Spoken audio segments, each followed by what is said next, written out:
Everybody is calling the vlogs that I upload lately clickbait. It's saying that you exploit your dad's death. 48 hours after he dies, you have a t-shirt that says, "Rest in peace, Grandpa." Is that a real thing? Is that a real t-shirt you had? Yeah, it's a real... Why does everybody keep telling me that? I asked Jonathan, and he says he don't watch the videos because they're really bad. The Angry Grandpa Show is probably one of the most loved video series in YouTube history. Pure chaos, raw emotion, and real family drama that kept millions hooked since the channel's early days back in 2010. But after Angry Grandpa died in 2017, things changed fast. The once beloved channel took a dark turn, and his legacy is tarnished forever. The most shocking part? The person behind it all is none other than his own son, Michael Green, better known as Kid Behind a Camera, from exploiting his own father's death for views almost shamelessly. It's saying that you exploit your dad's death. 48 hours after he dies, you have a t-shirt that says, "Rest in peace, Grandpa." Is that a real thing? Is that a real t-shirt you had? Yeah, it's a real... That's not me. I don't design the t-shirts. To clickbaiting nearly every video he uploads, then turning around and blaming it all on YouTube's algorithm. There's a major problem on YouTube where you have to clickbait, and if you don't clickbait, viewership is going to drop and interaction drops and everything. I don't want to have to clickbait. I wish YouTube wasn't the platform that it is now where I have to clickbait every video. I don't want to do that, man. Michael's antics are as baffling as they are deranged, but even that barely scratches the surface, because behind all the internet clout chasing lies something far more disturbing. Serious accusations of domestic violence, awful parenting, and a pattern of using everyone around him for clout without the slightest hint of shame.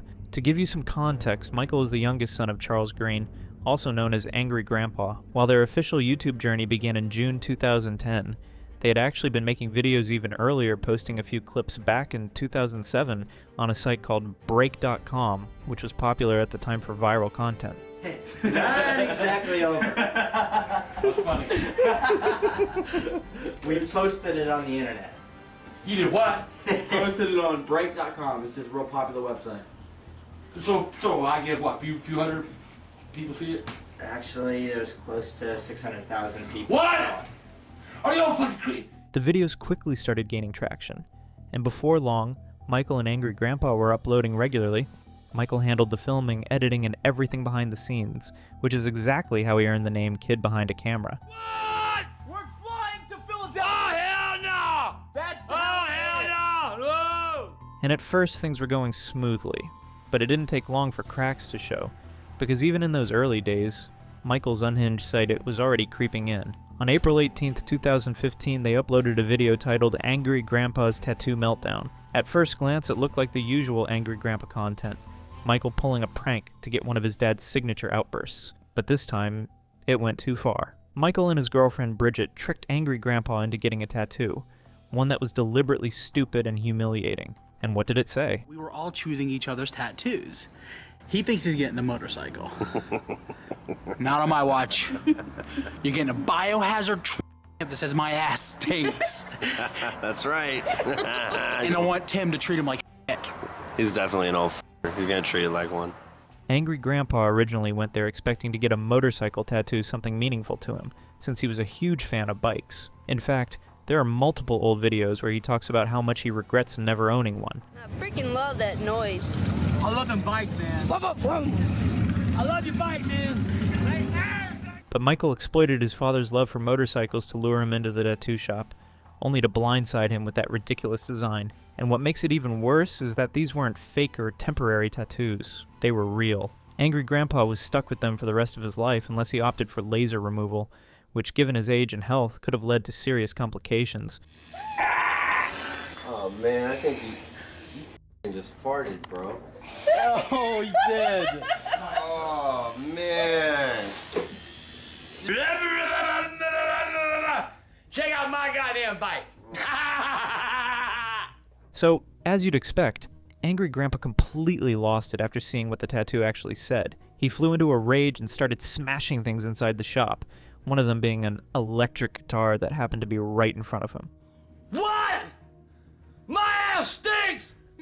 Oh man, is that what it said? Dad! Holy shit!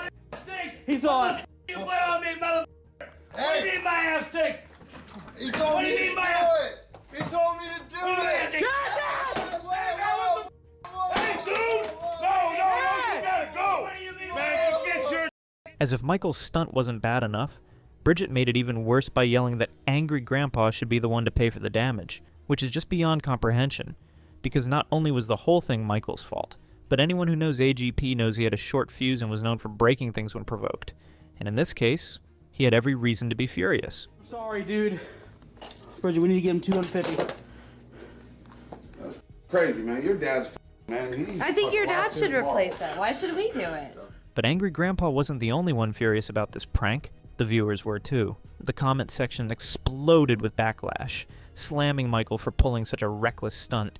But if you thought that was rock bottom, think again. The very next day, Mike uploaded an aftermath vlog, blatantly milking the clout he got from the chaos. Instead of addressing the backlash or easing concerns by saying the tattoo was fake, he went even further, doubling down and insisting that everything was real. According to him, the tattoo was permanent, the guitar Grandpa smashed was genuine, and none of it was staged. No clarification, no remorse, just a full commitment to the bit. Proof. Angry Grandpa's fake because you switched the guitar. That's right. If you watch the first video, you'll see behind me when I'm getting my tattoo, it is a blue and white guitar. And when Grandpa's getting his tattoo, it's a black and white guitar. It's a conspiracy. This is your proof that it's fake. Unfortunately, not. The other thing that I was getting, I don't think Grandpa even got a tattoo. How come we didn't see him putting gel on it? How come we never saw the tattoo? Well, now you're about to.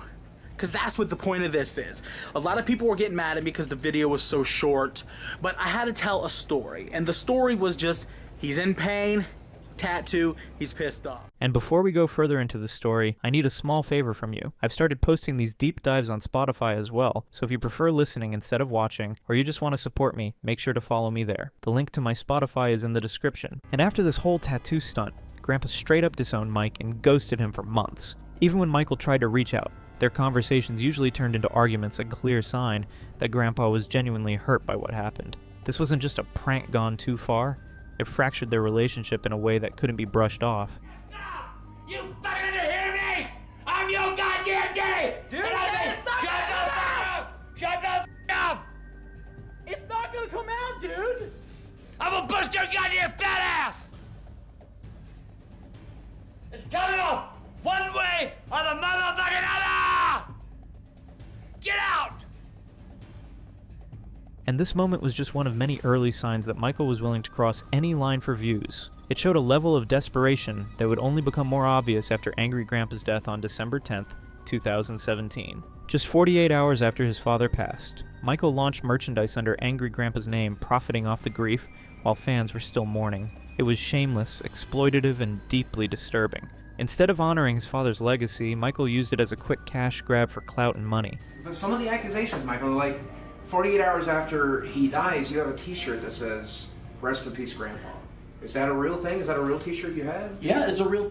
But what's even worse is that on the very day that Angry Grandpa died, Michael uploaded a video announcing his father's passing, and unbelievably, he put an ad before it. That alone rubbed many fans the wrong way. But it didn't stop there. In the video, Michael said people were probably going to make fun of him for crying. And when you really unpack his tone, it almost felt like he was more worried about how he looked on camera than the fact that his father had just died hours earlier. The entire thing came off less like a heartfelt tribute and more like calculated damage control. Maybe I shouldn't be filming this right now, because it just happened, but I respect him too much to hide how I feel from the internet. People are going to make fun of me for crying, and that's okay. I'll take it. But everything we've seen so far doesn't fully expose how far he was willing to go. That changes drastically in the months following Angry Grandpa's death, because this is when Michael began exploiting his father's passing almost shamelessly, using it as fuel to keep the views and money coming in. He started uploading more and more unseen footage on the Angry Grandpa channel, and to be fair, at first fans welcomed it. People genuinely missed AGP and appreciated getting to see unreleased moments. Most of the videos even matched the quality and vibe of the channel's earlier days, like the ones shown here. Can you say that nothing's different, that we should pick up the pieces? Somebody ought to come along and let you down.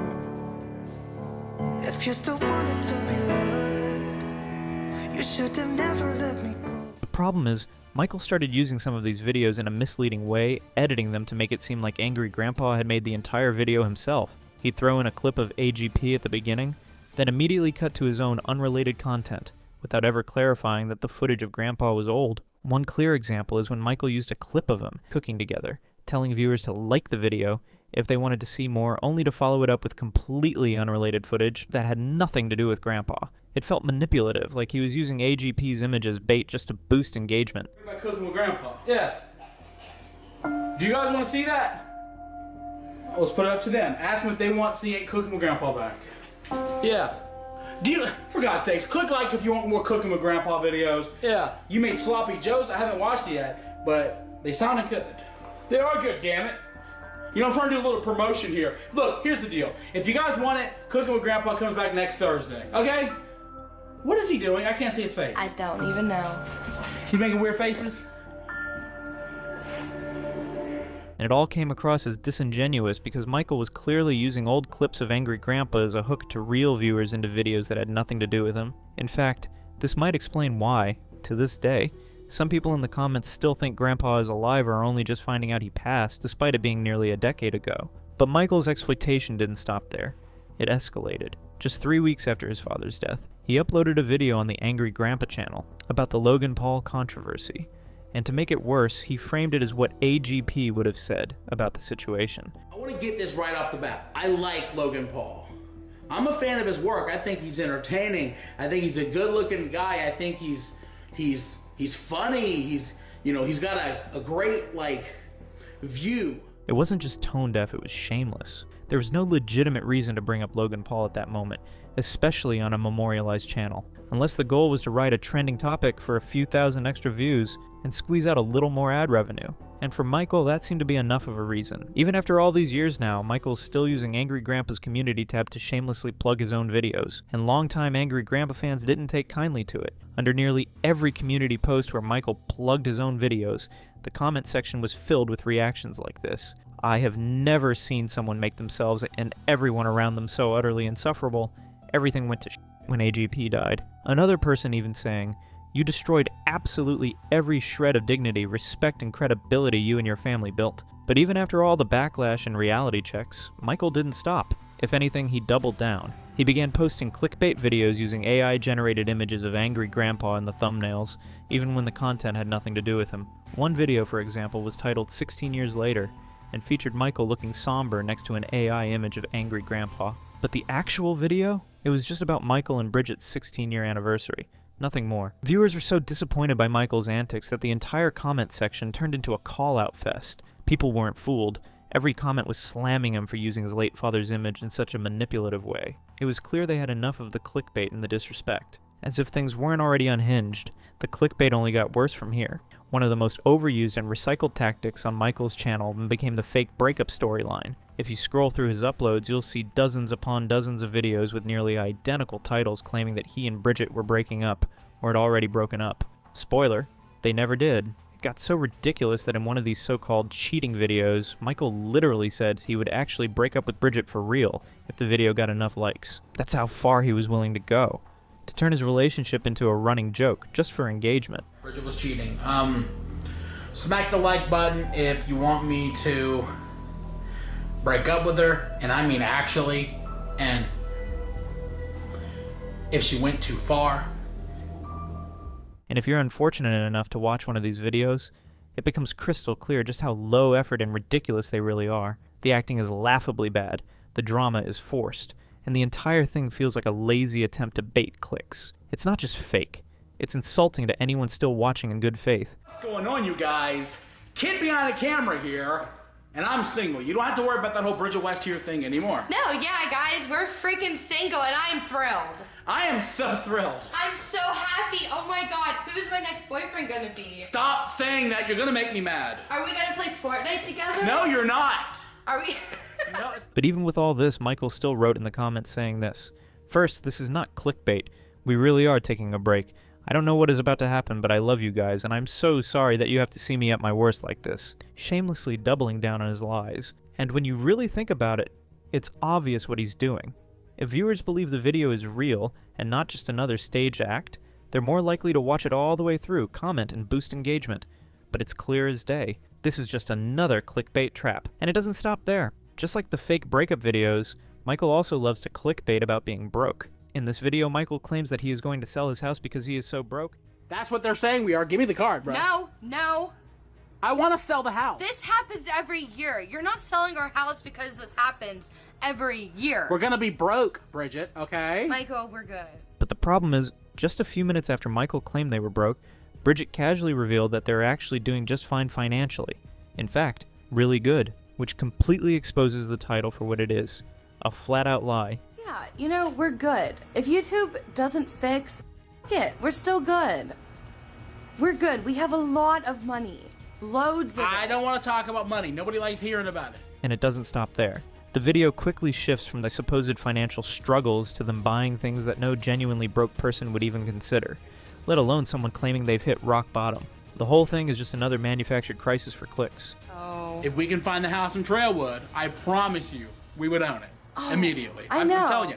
I don't know how we find it. Maybe there's like a VIN number or like some kind of account record. I don't know, but I want to find that house and I want to own it. But even after all the backlash, Michael still refuses to take any real accountability. When Boogie2988 confronted him about it in an interview, Michael brushed it off by saying, YouTube rewards clickbait.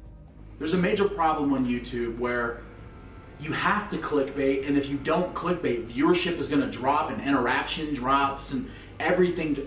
I don't want to have to clickbait. Right. I wish YouTube wasn't the platform that it is now where I have to clickbait every video. I don't want to do that, man. But that excuse falls apart quickly. There are plenty of videos on the Kid Behind a Camera channel that didn't rely on clickbait and still pulled in solid views. The difference? Those videos had actual substance. They were well made, engaging, and worth watching. Michael knew they didn't need flashy titles because the content spoke for itself, so the fact that nearly every video he puts out now is pure clickbait says a lot. He's well aware the quality has dropped, and the only way to drive traffic is by manipulating the title and thumbnail. And even worse, when people on Twitter called him out, Michael acted rude and said this, "I don't care what they think. They can and should leave," which is incredibly telling. These weren't random trolls. These were longtime fans, the very people responsible for his career. And instead of being grateful, instead of responding with even a shred of humility, Michael dismissed them completely. No apology, no accountability. Just more arrogance from a creator who seems to care more about numbers than the community that built him. But just when you think Michael couldn't possibly sink any lower, he pulls something even more bizarre.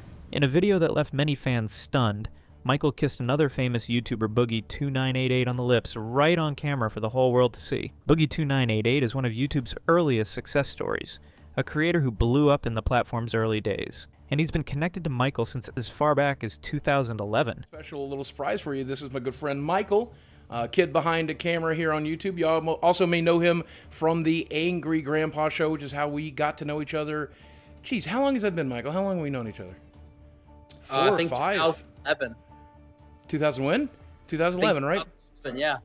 A lot of people don't know this. From that point on, the two were seen as YouTube's inseparable duo, constantly collaborating and appearing in each other's videos more than almost any other pair on the platform. But just like Michael, Boogie has had his fair share of controversies, and in his case, many of them are far darker and more disturbing. One of the most alarming accusations involved his girlfriend being significantly younger than him. She was 20, while Boogie was 50. The dynamic was deeply unsettling, and people didn't hold back their criticism. Emotionally, you can be an extremely difficult person and can bring a lot of baggage into another partner's life. Do you think that it's fair to do that to a 19-year-old? Do you not see the predatory nature of dating a 19-year-old as a middle-aged man? Yet through all of this, the one person who stood by Boogie was Michael. In fact, it was on the Kid Behind a Camera channel that Boogie's new girlfriend was first publicly revealed, even before anyone else had seen her. And despite Boogie openly admitting to many of the accusations against himself, including being labeled an alleged predator, Michael never distanced himself. Instead, he continued to collaborate with Boogie without hesitation. But even during these collabs, Michael couldn't help but be a menace. In one video, he deliberately flushed Boogie's medication down the toilet and then tried to pass it off as an accident. It clearly wasn't. Uh-oh.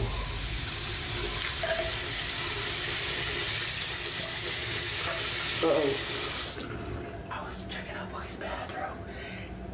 I wanted to see what kind of men. Oh, I just poured his pills down the sink. Beyond these petty stunts, their dynamic often felt strange, almost like a parody of a romantic relationship. And that blurred line turned even more disturbing when Boogie on camera kissed Michael full on the lips with no shame whatsoever. Brother. Don't worry, champ. There's oh my God! What makes this even more disturbing is that Michael has young children who will one day grow up and see this vile behavior from their own father.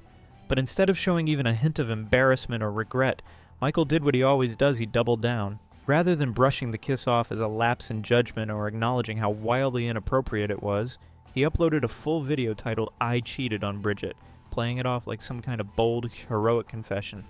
The video you and I made said, I cheated on Bridget, which is technically true because you and I kissed. It's but true. We're not having sex. Bridget's not mad. Well, still, kissing somebody is cheating, is it not? I get that, but my question is, why do you do that? What's the point? He sat there on camera, telling the story like it was a moment of bravery, as if kissing another man in front of millions, while being in a long-term relationship and having kids, was something to celebrate. It was bizarre, not because of who he kissed, but because of the sheer lack of self-awareness. Instead of taking responsibility or clarifying boundaries, he turned it into content. And that's what makes this even more unsettling. It forces you to seriously question the dynamics of his relationship with Bridget. Is any of it genuine? Or has the obsession with views blurred every line between reality and performance? Either way, Michael's behavior crossed the line from weird to downright unhinged, and he didn't seem to care. But somehow Michael managed to outdo himself. In yet another bizarre video, he recorded his longtime partner Bridget kissing another woman on camera, in their own house, and then casually uploaded it for the world to see. And she made out with her in front of me. Yeah. Hey, that was a lot of fun. Yeah, I agree. It was a lot of fun for you. I got nothing. Okay? That was a whole blast. See? Though not much is known about her, Kyla first appeared in one of Michael's vlog videos titled Bridget's Obsessed Fan, where she randomly shows up at their house, uninvited, claiming she's a huge fan of Bridget.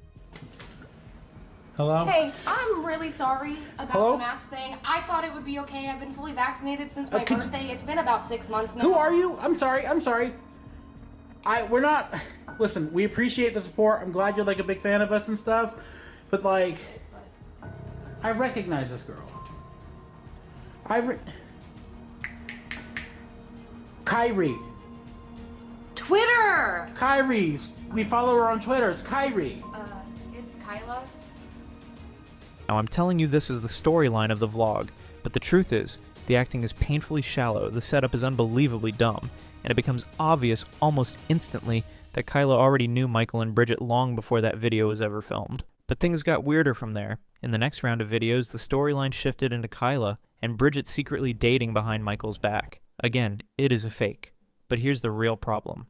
The content started getting sexual. Bridget and Kyla began acting intimately on camera, flirting, and even appearing in bed together while Michael was the one filming it. Okay. No, I'm calling the... Upstairs cheater! I'm calling the cops, and your girlfriend is going... Can I watch? Can you get out? That's disgusting! Get out! But here's the even weirder part. Throughout the entire video, Michael seemed desperate to insert himself into whatever was going on between Bridget and Kyla. At one point, he even asked to join them for a threesome, to which they said no. I'm getting you a plane ticket, you can go. I'm not facilitating this, like, cheating scandal anymore. Okay, I've had enough of it. It's not cheating! Why are you so mad? Can I join? That's the second time you've asked me that, dude. No! Just get out! Whether the video was staged or not doesn't really matter. At this point, what matters is how disturbingly eager he was to involve himself while his own partner was engaging in behavior with someone else. All on camera. It's a clear reflection of just how far Michael's willing to go, blurring every boundary, sacrificing self-respect and dignity, all for a few extra clicks and a little more ad revenue. And the most alarming part? They did all this in a house where Michael's own children were present, one of whom was under 1 year old and another under 3. At no point did Michael show concern about what his children might see, or how this could affect them. It wasn't about boundaries or responsibility or even decency, it was about attention, controversy, and monetization. The fact that he allowed, enabled, and filmed this kind of behavior around his kids, just to stir up drama for views, is beyond reckless. But if you thought this was the peak of Michael's disturbing behavior, think again. The rabbit hole goes way deeper and darker than anything we've covered so far, and what comes next makes everything before it look almost tame by comparison. In July of 2025, everything spiraled into something truly horrifying. A leaked 911 call sent shockwaves through the community, and it wasn't just some scandal or staged drama either. It was real, raw, and terrifying. The voice on the line was Bridget, completely panicked, running down the street in fear as she called for help. Did he go back in the house? No, he's following me right now. Okay. Which way are you walking? Towards the f***ing road to Central. Towards Central? Here. Yes. All right. They're coming. I'm just staying on the phone with you, okay? Let me know if he continues to follow you. Stop talking to me! God damn it, stop! No, stop! She said Michael had assaulted her so violently that she saw light. She didn't even know if he was holding a weapon. That's how hard he came at her. Does he have any weapons? No. Okay. Has anybody been drinking? Yeah, we both are. Okay. Do you need EMS? Oh, God. I don't know. Probably not. I don't know. When he hit me, it's all white. And if that wasn't disturbing enough, the call captures Bridget crying, begging, pleading with Michael, who was allegedly chasing her to stop and leave her alone. You could literally hear her running, sobbing, and trying to escape a man she once called her partner. And then finally the sirens came. The police arrived and arrested Michael on the spot for domestic violence. Let me know when you see my officer, okay? He's right here. He's with you? Yeah, he just pulled up. Okay, I want you to go talk to him, okay? Okay, thank you. Yes, ma'am. And remember, this is just what got leaked. Accidentally. Unknowingly. So the real question is, what else has been happening behind the scenes? What's been going on off camera, the things we never got to see? Because if this is what slipped through the cracks, it makes you wonder just how deep this darkness really goes. And to make it worse, Michael's own sister Jennifer confirmed how messed up the household really is, saying it wasn't surprising at all, and that this kind of behavior from Michael is actually common. When they both get drunk, they both get mouthy. So he probably pushed her and she called the cops.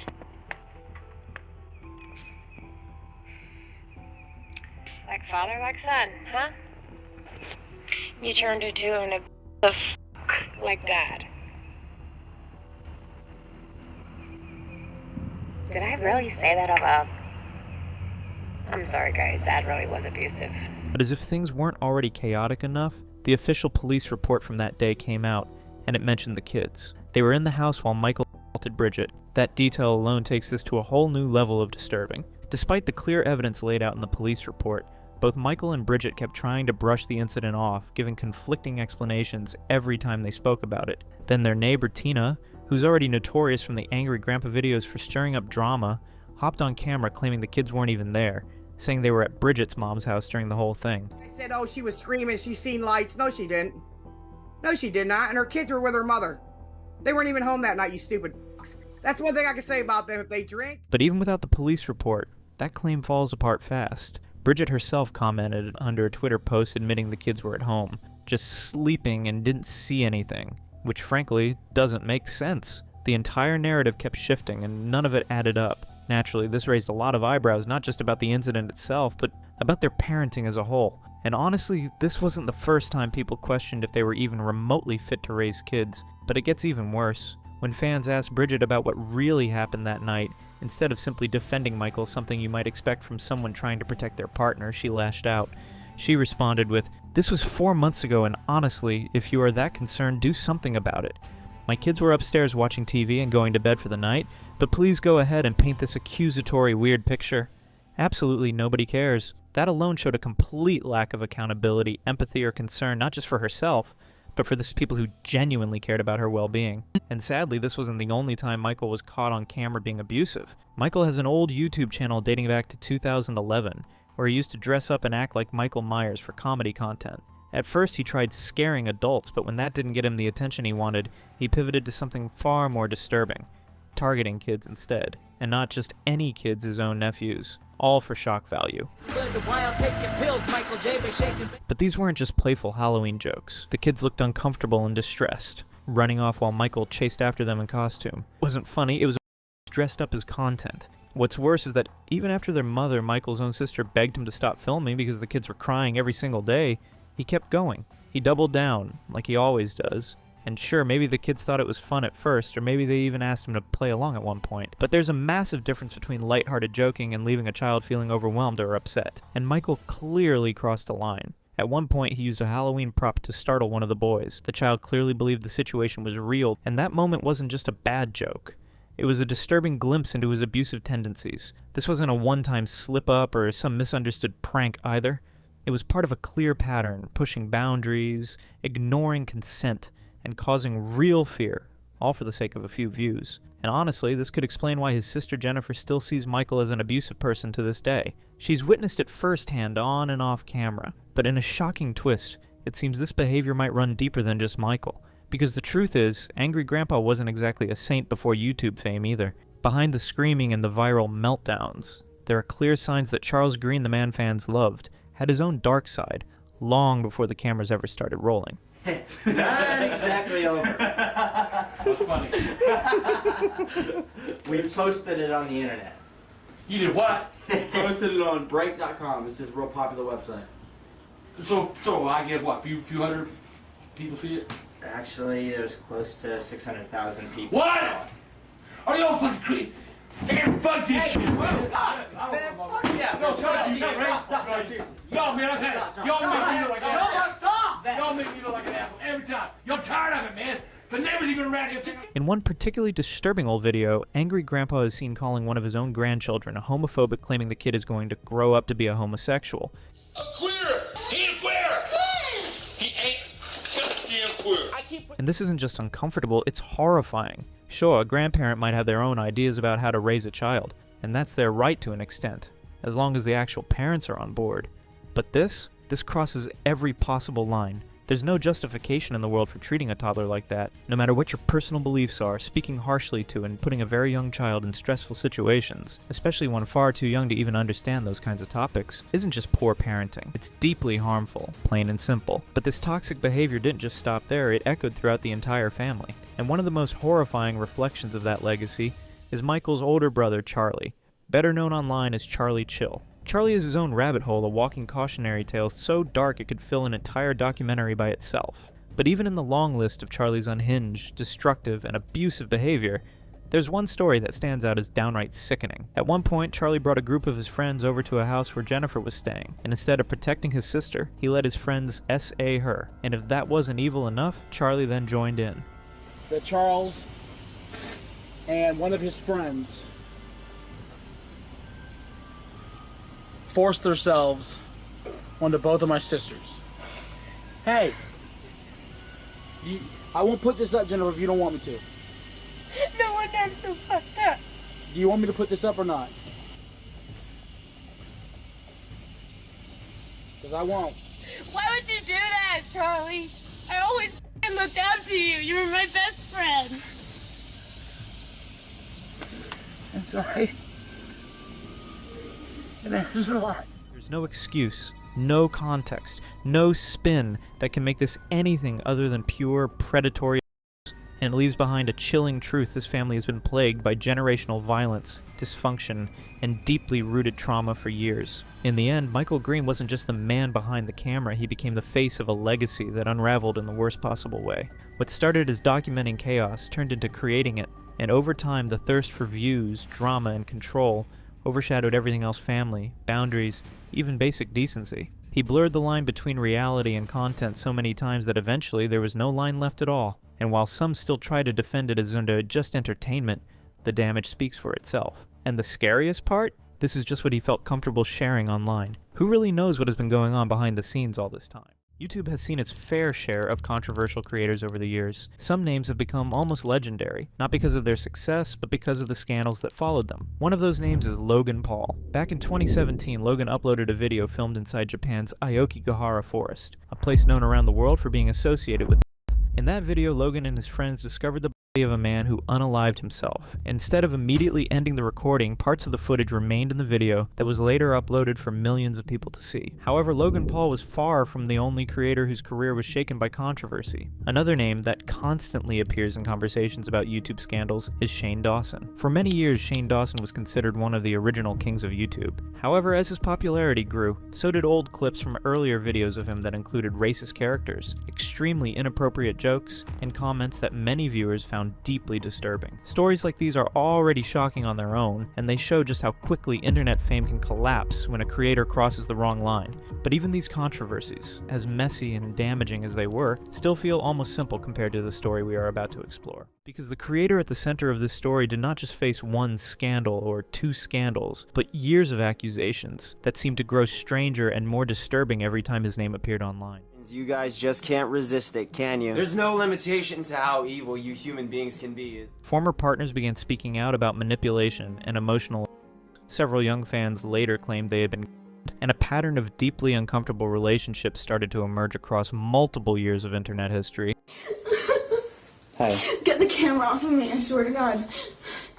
Leading to some of the most sympathetic comments from onlookers. Eventually, the situation became so serious that a television journalist famous for confronting online predators actually showed up at his front door, turning what was once just internet drama into something that looked much closer to a criminal investigation. And what followed became one of the strangest and most disturbing collapses YouTube has ever seen. Where I stand on a few issues. If I am the villain or the hero, if I am good or pure. Before the internet knew him as Oni Sion, he was simply Gregory James Daniel before changing his name to James Jackson. He was born Gregory James Daniel on November 11, 1985, in the state of Washington in the United States. Long before the controversies, long before the viral videos, and long before his name became one of the most polarizing on YouTube, he was just another teenager growing up in the Pacific Northwest. Gregory was raised in a religious household that followed the teachings of the Seventh-day Adventist Church, a Protestant Christian denomination known for its strict moral guidelines, emphasis on health, and observance of the Sabbath on Saturdays. According to Gregory's own statements and blog posts, his upbringing was complicated and often unstable. His parents eventually divorced, and he has repeatedly claimed that his father was a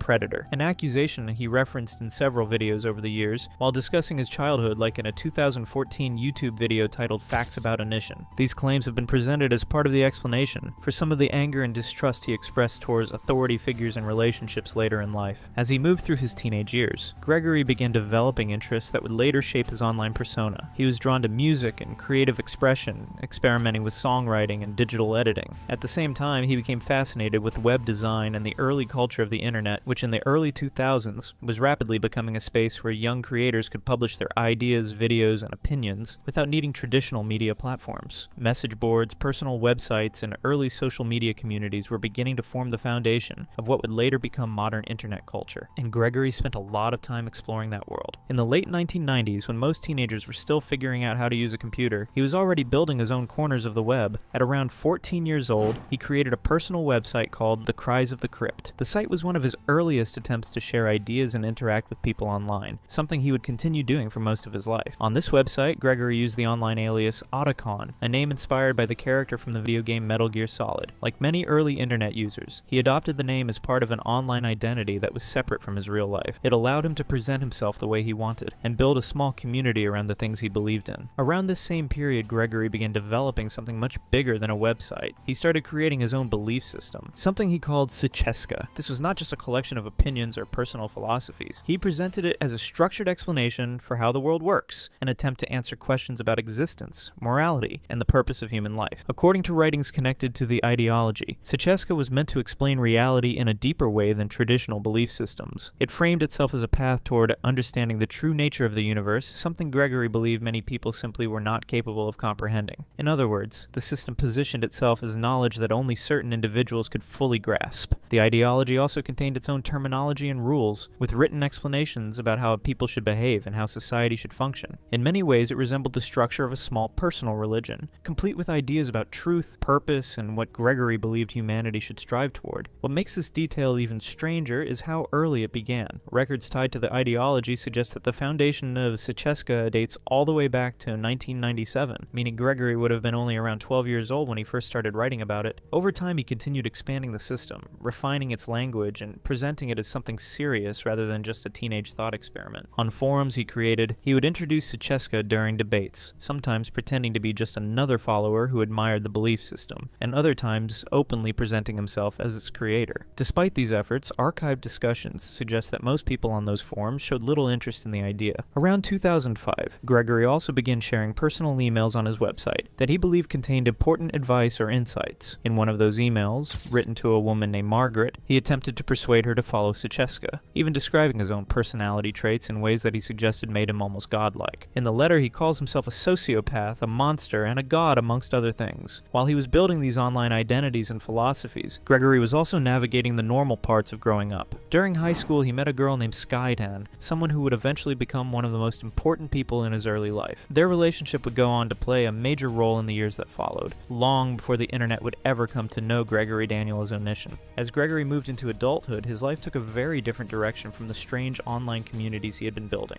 In 2005, he enlisted in the United States Air Force, beginning what was supposed to be a structured and disciplined chapter of his life. For many people, joining the military represents stability, a clear path forward, and a chance to build a future through service. But Gregory's time in the Air Force would quickly become complicated. During his early training, he entered a survival program known as SERE, which stands for Survival, Evasion, Resistance, and Escape. These programs are designed to prepare service members for extreme situations, teaching them how to survive in the wilderness if they ever become isolated behind enemy lines. As part of the training, recruits are sometimes required to and prepare animals for food, a task meant to simulate real survival conditions. At one point during this training, Gregory was asked to kill a rabbit as part of the exercise. According to accounts from the program, he refused to do it. Whether this refusal came from moral discomfort or something else is unclear, but the decision had consequences. Because the exercise was considered an essential part of the training, Gregory was removed from the program and reassigned to a different role. After leaving the survival course, he was retrained and eventually began working as military police. This position placed him in a law enforcement role within the military, responsible for maintaining order and enforcing regulations on base. Not long after, Gregory was stationed overseas at Osan Air Force Base in South Korea. For many service members, overseas assignments can be both exciting and stressful. They involve long periods away from home, unfamiliar environments, and the pressure of adapting to a completely different culture. For Gregory, this period reportedly became extremely difficult. In the months that followed, he began trying to find ways to leave the military entirely. One of the most unusual incidents during this period involved him striking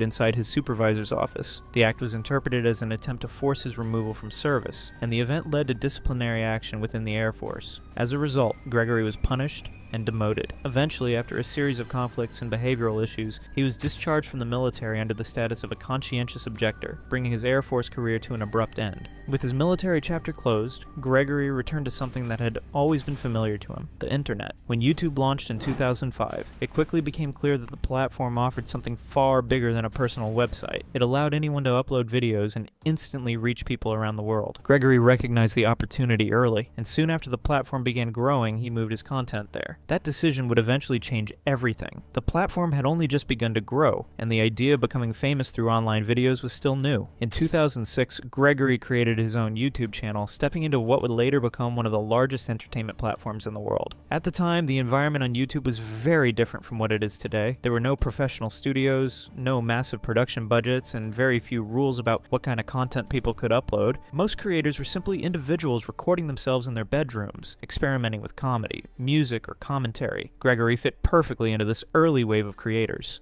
My name is Emo Charlie, and I'm going to teach you how to turn yourself into an emo like me. His first videos followed a simple formula. Many of them were comedic sketches, strange characters, or short videos where he spoke directly to the camera about his opinions on different topics. Some videos were meant to be humorous, while others leaned more into personal commentary, giving viewers a glimpse into his personality and his views on the world. Over the next few years, he continued uploading regularly and slowly built a following. By 2009, his channel had grown to roughly 30,000 subscribers. That number may seem small compared to modern YouTube standards, but at the time it placed him among the more recognizable creators on the platform. Around this period, Gregory also decided to expand his presence by creating a second channel called Speaks. This new channel focused less on sketches and more on direct commentary. Instead of acting out characters or making short comedic bits, he would sit in front of the camera and talk about his opinions on relationships, personal behavior, internet culture, and whatever other topics were on his mind. However, most of those videos have been taken down from his channel. As his channels continued to grow, Gregory also began interacting with other YouTube personalities who were becoming popular around the same time. One of those creators was Shane Dawson, who was quickly becoming one of the biggest names on the platform. When the two collaborated on videos together, the exposure brought Gregory a surge of new viewers.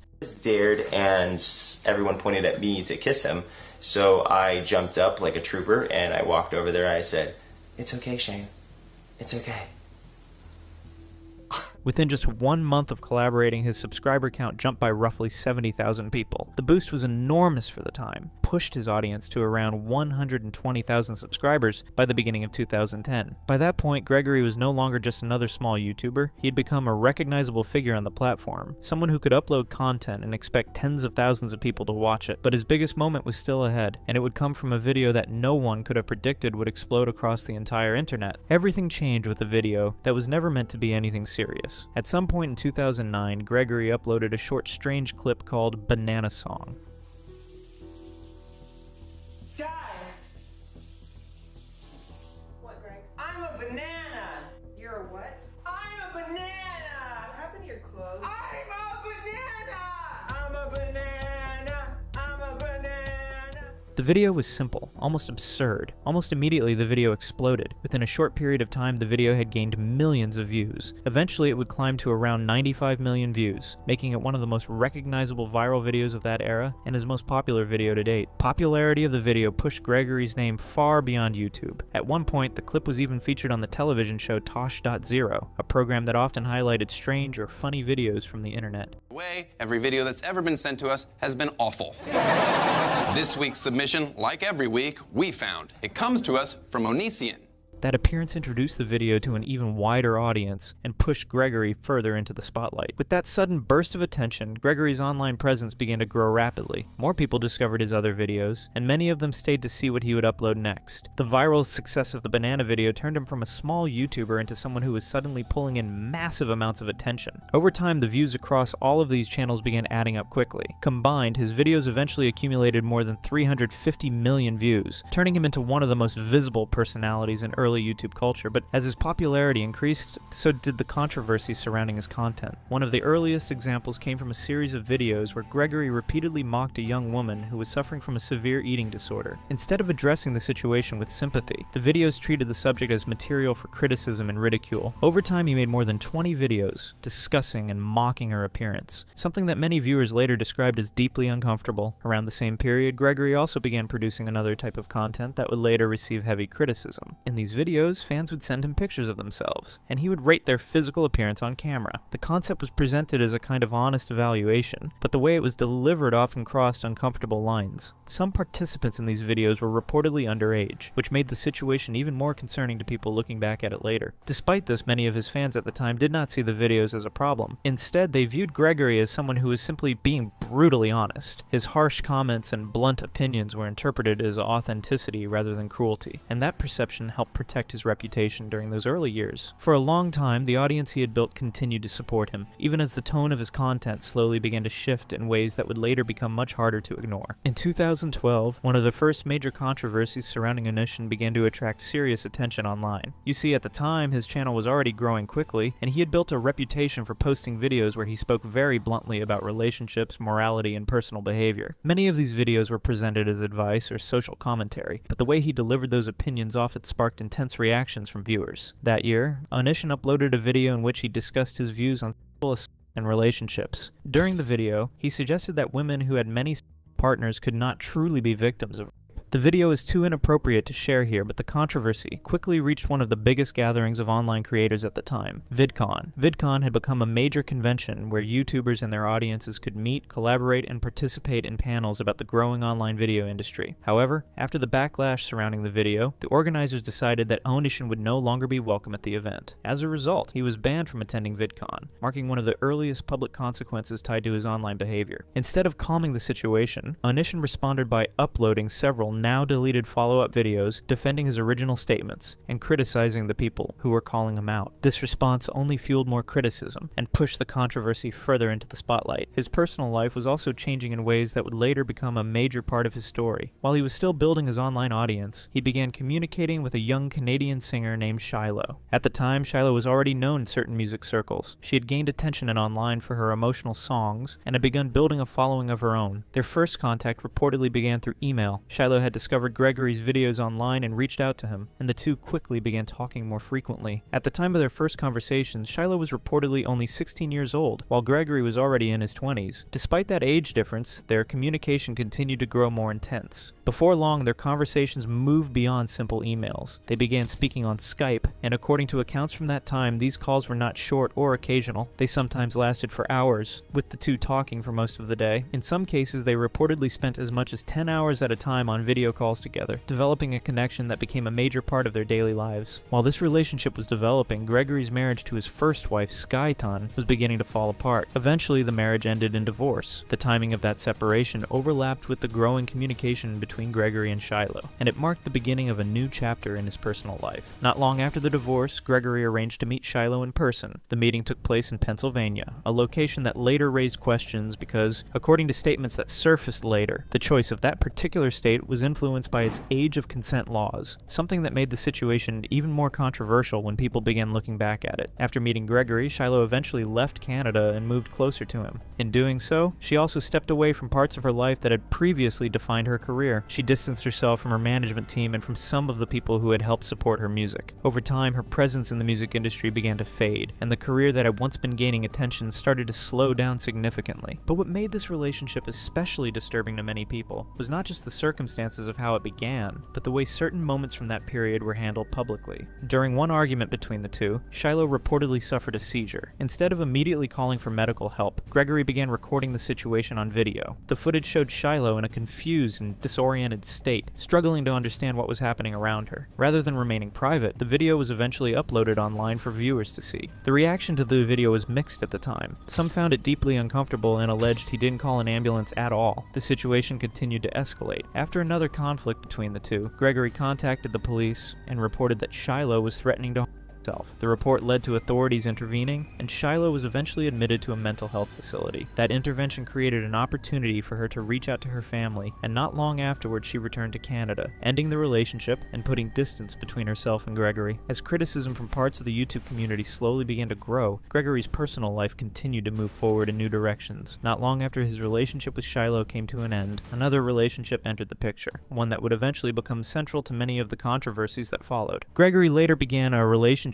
with Lainey Jackson. However, this part of the story can be confusing for many people, because the same individual has gone by several different names over the years. At various points, they have been known as Taylor Avero, Lucas Jackson, and Kai Jackson, while online usernames included LaineyBot and later Cool Guy Kai. Because of these changes, discussions about Gregory's life often reference different names when talking about the same person, but this person would later come out as transgender and begin going by the name Kai. Gregory began communicating with a young Kai who was reportedly 17 years old and had been watching his content online. Their connection started the way many creator-fan interactions do, through online conversations that gradually became more frequent and personal. Over time, the relationship deepened and eventually turned romantic. As the years passed, Kai became increasingly present in Gregory's online world. She appeared in his videos, interacted with his audience, and slowly became part of the identity surrounding his channels. Eventually, the two were married in New Mexico, making their relationship official and placing Kai firmly within the public side of Gregory's life. While this relationship was unfolding, Gregory was also expanding his activities beyond YouTube videos. Around this time, he began experimenting with writing, publishing a series of books that reflected many of the same themes and ideas he often discussed in his videos. Two of the most well-known titles were Stones to Abigail and Why I Hate You. These books followed unusual storylines and often blended fiction, with ideas that seemed closely connected to Gregory's own worldview. For some fans, the books were simply another creative outlet from a YouTuber they enjoyed watching. For others, the stories felt like extensions of the same controversial opinions that had already made his online presence divisive. But while Gregory was experimenting with writing and continuing to upload videos, his personal relationships were about to take another unexpected turn. At some point during his marriage to Kai, the couple entered into what was described as a polyamorous relationship with another young woman named Billy Dawn Webb. Billy had initially been a fan of Gregory's content before becoming involved with the couple. The arrangement was presented publicly as a consensual three-person relationship, something Gregory and Kai occasionally spoke about in their videos and online discussions. For a brief period, the situation appeared stable. Billy spent time with the couple, appeared in content, and interacted with their online audience, but the relationship did not last long, before tensions began to surface. Eventually, the arrangement collapsed, and Billy later described the experience very differently. Lainey wanted to date Billy. That's how this all started.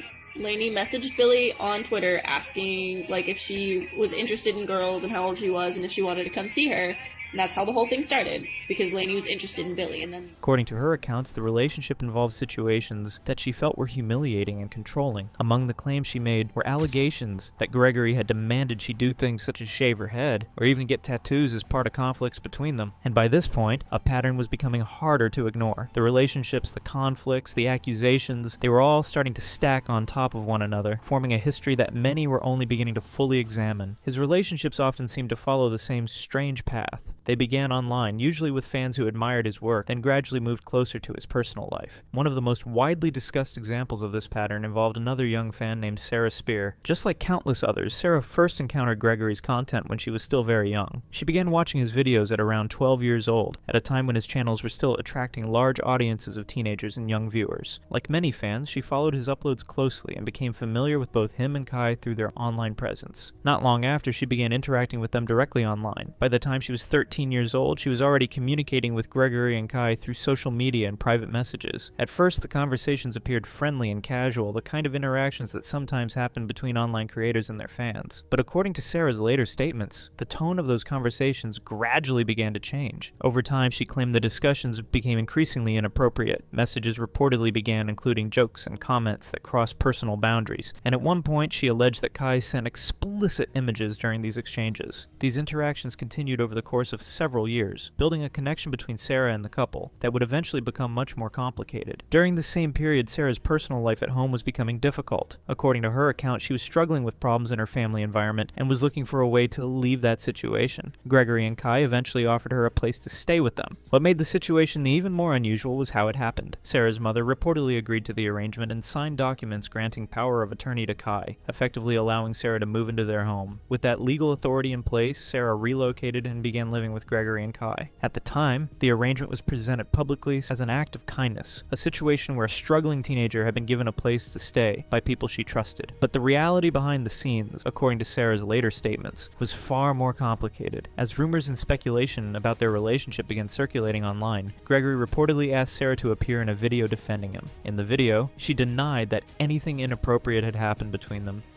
Years later, however, Sarah said she had not wanted to make that statement. She claimed she felt pressured to record the video and follow a script that had been given to her. The situation became even more controversial after Sarah turned 18. According to her own account, not long after reaching adulthood, she entered into a relationship with both Gregory and Kai. While the relationship technically began after she was legally an adult, many argued that the years of communication leading up to that point raised serious questions about and manipulation. For a while, these events remained mostly within the background of Gregory's online life. His channels continued uploading content, and his audience remained divided between critics and supporters. But everything changed after these revelations. From Sarah came forward in 2019. Her account seemed to give others the courage to speak as well. In the days and weeks that followed, several more individuals came forward with their own claims about their interactions with Gregory. In total, around 6 additional people publicly shared stories describing troubling behavior that they said had taken place over the years. Each account was different, but many of them described similar patterns involving manipulation, emotional pressure, and relationships that began while they were still very young, with one of them being the Shiloh story we shared earlier. Despite the growing controversies, Gregory's online presence continued generating income. Like many creators during that time, he began using a platform called Patreon. This happened during a period and often referred to as the YouTube adpocalypse, when changes to advertising policies caused many creators to lose significant portions of their revenue. Patreon allowed fans to support creators directly directly through monthly subscriptions, and Gregory quickly took advantage of the system. Supporters who believed in him continued contributing money to his page, helping him maintain a steady income even as criticism around him intensified. At his peak, the combined revenue from YouTube, Patreon, and other online platforms could have brought in close to $1 million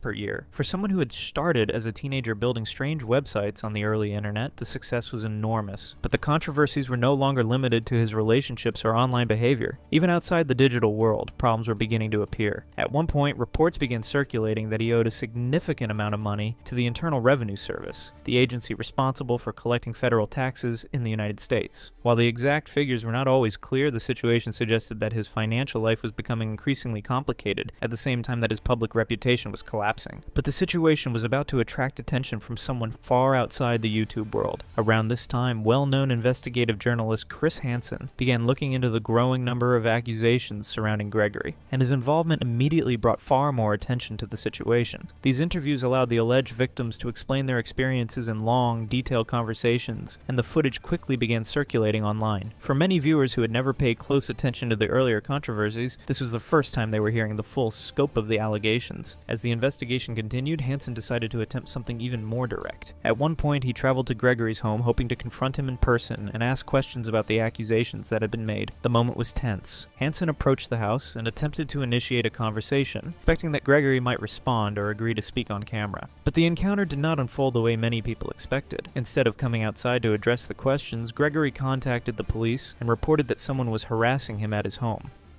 911, what are you reporting? Hi, there's a person who's been stalking me online, and they just showed up to my house. Okay, and they're outside now? Yes, they're knocking on my door. Okay. And do you know if they have any weapons? They have a bunch of camera people, like they're YouTube stalkers. When officers arrived, the situation was framed as an unwanted visitor showing up at his property rather than a journalist attempting an interview. The confrontation ended without any direct discussion between the two. But by that point, the story had already spread across the internet. Videos of the attempted interview, along with the ongoing testimonies from the people Hansen had spoken to, were now reaching millions of viewers. And with every new development, the pressure surrounding Gregory's online career was becoming harder and harder to escape. As the investigation and public scrutiny intensified, the platforms that had once helped Gregory build his career began to distance themselves from him. One of the first major consequences came from Patreon. The ban came after an incident where he allegedly revealed the private phone number of a former partner while trying to defend himself online. The exposure of personal information violated Patreon's policies, and the company responded by banning his account entirely. The loss of that account was significant. Patreon had been one of the main ways he continued earning money, while his reputation on YouTube was already beginning to suffer. Without it, one of his largest sources of support from fans disappeared overnight. Not long after that, another platform followed. The live streaming service Twitch also banned Gregory from using its platform. But the most damaging decision came from the platform where his entire career had been built. In January of 2021, YouTube announced that all of Gregory's channels would be demonetized. This meant that advertisements would no longer run on his videos, effectively cutting off the primary revenue stream that had supported his content for years. Even though his videos could technically remain online, they would no longer generate the kind of income they once had. For someone who had built an entire career around the platform, the decision was devastating. Yet even as these consequences mounted, Gregory continued trying to control the narrative surrounding him. Instead of stepping away from the internet entirely, he remained active online and continued addressing the accusations in his own way. In many of his responses, he denied the allegations outright. He often framed the situation as a coordinated attack against him, arguing that the stories circulating online were either misunderstandings or deliberate attempts to damage his reputation. At other times, his responses took a more theatrical approach. He uploaded videos showing exaggerated emotional breakdowns, screaming, crying, or acting in ways that left viewers unsure whether the behavior was genuine or performed for attention. So apparently you guys don't understand the concept of leaving someone alone when they ask to be left alone, and you think that because you think something of me, that justifies literally anything that you want to do. Like, dislike, I don't know, every video I put out to a ridiculous extent. Like, seriously, I think my last video got like 98% dislikes. Really? Really? You know what? What is the point? What is the point of even trying anymore when you people want to stop the egg? Oh my god! Why do you do this?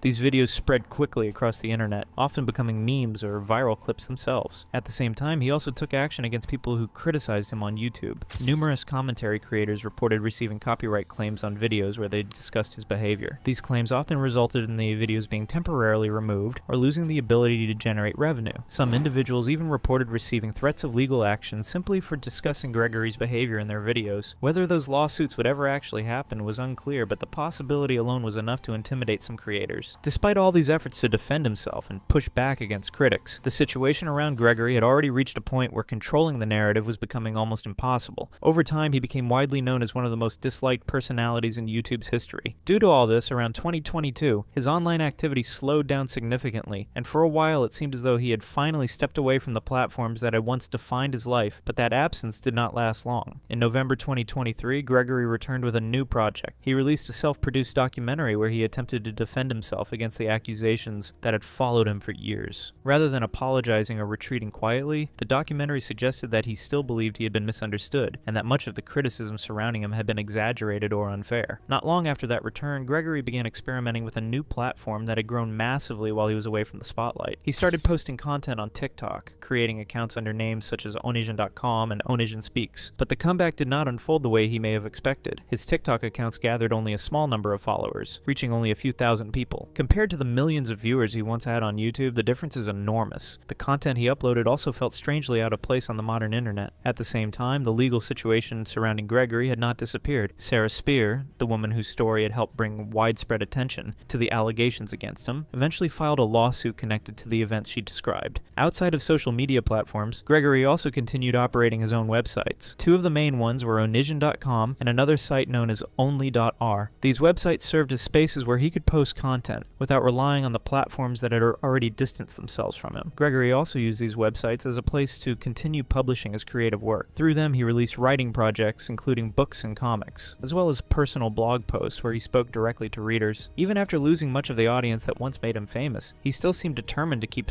telling his version of the story. Regardless of what the future holds for this guy, what is clear is that the story of Onision has become one of the most complicated and controversial histories the YouTube platform has ever produced. And I'm just trying to make it on my island, boy. I put my vest down, yeah. Hey, I'm an island boy. Bro, stop trying me, bro. Jesus, Bro, give me more money. Huh? Give me more money. What? Give me more money. Wait, go get my shoulder side. Bro. Two brothers went viral for being funny and weird, but things went wild fast. They joked about kissing each other, and when the fans dared them to do so, they didn't back down. Because we kissed each other, and they had a problem with it. Yeah, wait. Why did you guys kiss each other? If you don't mind me asking, like, what was that about? Man, that's the devil right there. That was the devil, and that was greed. Money, greed, money, greed, money, greed. They are none other than the infamous Island Boys. They started an OnlyFans account and bravely posted adult content there. But he was gonna start. He was gonna start making a lot of money. They got me banned from OnlyFans, unbanned. Isn't it crazy though? Huh? They had got me unbanned from OnlyFans at the time. Yeah. They also landed in jail over serious driving and license issues. Kodiak Red even made headlines after joking that he would break up with his pregnant girlfriend if she didn't lose weight. Someone said leave her be. Yeah.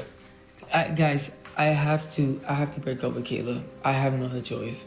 And just when it seemed like things couldn't get messier, police raided the Venegas brothers' home in Florida. What began as viral fame quickly turned into chaos, and this is how it all spiraled. Let's dive deep into the controversial lives of these twins, who turned the whole internet against them, and that didn't keep them from doing any such acts. Starting with the time they decided to make a disturbing video on October 25th, 2021. In the video, the twins responded to a comment, suspecting that they were about to kiss each other. I thought they were gonna kiss at the end. So y'all think that it's cool to think about boys kissing each other? And that one comment became the triggering point for them to attempt it. Although they claimed they came from one womb and asked fans not to think like that because it was weird, they still went ahead with it. It all occurred around July 2023 when the twins eventually posted a video of themselves smooching. It was a video circulated by the twins themselves, and the goal was to promote their OnlyFans account. After the video went viral, people started questioning the sexuality of the twins. Some viewers believed they might be gay, but even if that were true, people were more shocked by something else. Kissing your own twin brother crosses a serious serious line. To most people, it felt disturbing and wrong. This was also discussed by one of the other creators by the name Adam22, who was interviewed by Vlad TV. Adam had previously interviewed the twins about their kissing controversy. Adam22 told Vlad that one of the brothers had claimed that he was gay in a clip, but when Adam asked him about it, he completely denied it. Both Adam22 and Vlad TV agreed that kissing your own brother is and something that should not be normalized. The situation only became more confusing afterward. Soon after, the twins claimed that they had only posted the video for public attention and fame. One of the brothers even said that they didn't consider the kissing to be which was quite strange to say the least. We kind of just made out or whatever. We kissed and then we just like looked the other way for a few minutes and couldn't like, you know, look at each other, but it wasn't that big of a deal. Just a kiss. So it didn't feel... It didn't feel, no, if you don't put too much thought to it, it didn't feel.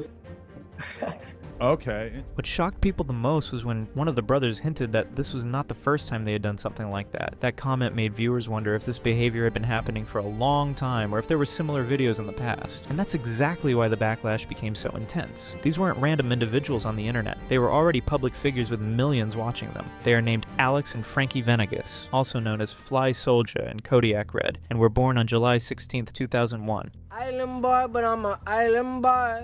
Got my mind like with my vest on, yeah.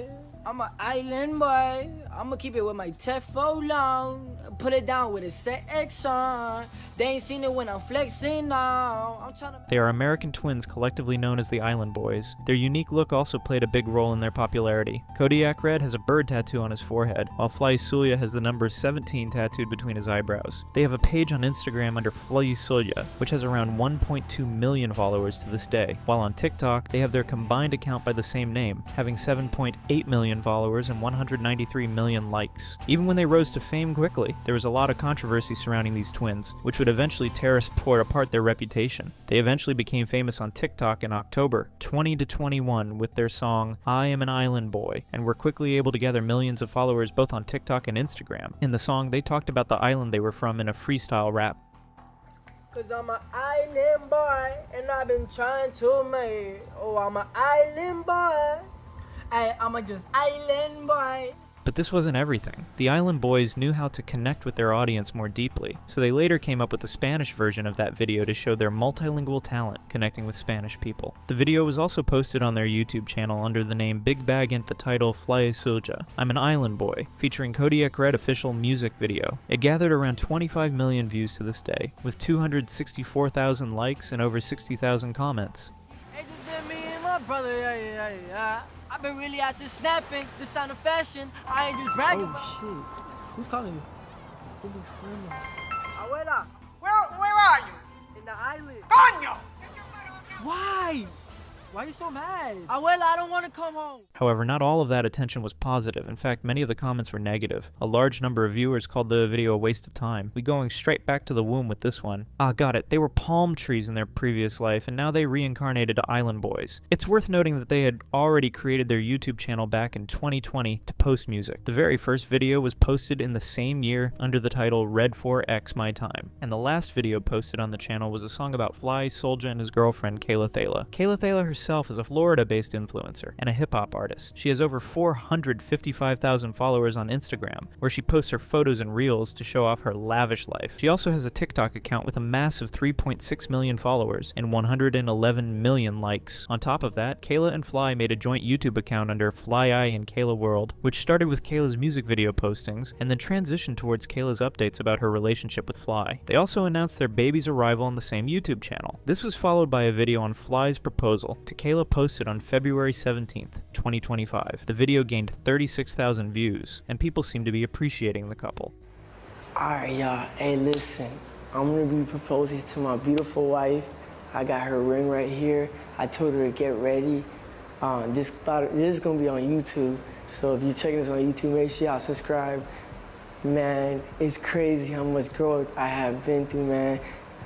My beautiful... Even after this proposal went well, their relationship didn't seem to work out. On September 6, 2025, Fly announced on his Facebook account that he and Kayla had broken up. He was holding his son while filming the video and claimed that he was the one who initiated the breakup. According to Fly, he was emotionally unavailable to Kayla, and things weren't going in the right direction. Kayla and I broke up.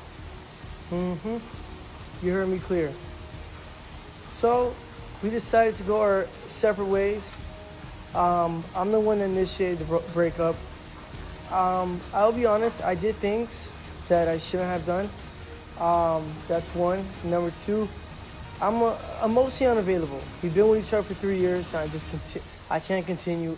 The comments under the video said it all. The majority of the people were seen bashing him for it. One of the comments even posted a photo of Fly kissing his brother with a silly caption. Others went off at him, dragging him through the mud. It's okay, your brother has your broke back. Mountaineer has your back. Did she get some glasses? Oh, but what about poor baby alien? Probably because he act like he's 14. However, just a few days later, around September 9th, 2025, they were both seen together in videos, which confirmed that they had gotten back together. Their viewers realized that it wasn't more than just a publicity stunt, and Fly was only looking for attention. This wasn't even their first dramatic split. In early 2024, they had already gone through another breakup, and it was just as chaotic. After the breakup, Fly and Kayla accidentally jumped into the same live stream. No one saw it coming, and within minutes, the entire stream turned awkward and tense. Who's that? My man. Answer it. Answer it. You be in it. Answer it. No. Answer it. I think I'm biased. Dun. What the hell? I miss you. Let's go. Kayla started telling Fly that she was missing him, but Fly didn't bat an eye at her. He even ignored her statements toward him. Kayla's friends insisted that Kayla had been talking about Fly a lot and missing him. I miss you. I thought we added the actor. I didn't know who we added. I miss you. Fly, don't ignore her. All she does is talk about you. Double tap, y'all. He's ignoring me. Let's go. Wow. While others remained engaged in the live stream and Fly ignoring Kayla's existence. Eventually, they got back together. Whether it was for real love or just for public image, no one truly knows. Their emotional ups and downs may have deeper roots. Both Fly and Kodiak's behavior is often linked to their difficult childhood. The Island Boys were born and raised without a father and under the care of their single mother in Coral Springs, Florida. The Island Boys' parents were from Cuba and had immigrated to the USA back in the 1980s. Their father had died of a heart attack when they were only 6, leaving them behind alone with their mother. Growing up without a father figure and dealing with emotional stress shaped much of their personality. As they got older, things didn't improve. Their behavior became more rebellious, and their mother struggled to control them. This eventually led to serious trouble. Both of them had serious run-ins with law enforcement, which eventually landed them in juvenile detention for quite some time. They had been charged with offenses like burglary, larceny, resisting arrest, battery, and grand theft auto. A lot of people are saying that juvenile prison is 10 times worse than adult prison. Do your research, it's facts. It's gladiator school in there. You got to fight. So you have to fight a lot. And they're young, so they have more. I've been to county. There's a lot of old folks. It's easy sometimes. I mean, you're gonna find a big, tough gorilla, but it's not. Trust me, juvenile is just as bad. But at just 13, 14, 15, 16, and 17 years old, they were already experiencing time in juvenile detention. Spending time locked up at such a young age could have destroyed them completely. Instead, it became a turning point. While in detention, they started thinking seriously about changing their lives. With no skill set or education, they could only think of one best option: making rap music and making money out of it. They started by practicing the freestyle and taking on different looks like tatting their entire bodies, getting diamond teeth, and vertical dreadlocks. When I was locked up with a lot of rappers like Hot Boy, Wham, Spinning Band, people that were affiliated with Kodak Black. Yeah. And basically, when I came out, I came with the idea, and we didn't think we were gonna get haters when we first started, but we got a lot of hate, so we used the hate for fame. If you understand what I'm saying, that's what we did.